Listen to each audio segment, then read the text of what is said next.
மச்சம் ஒன்ன பார்த்து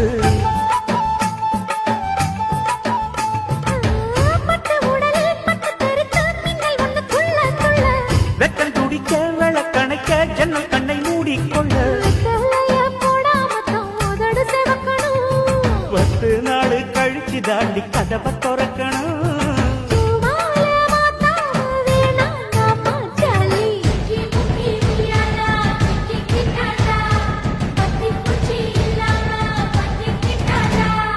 மச்சாங்கிட்ட முந்தானைய தந்து வப்பாளா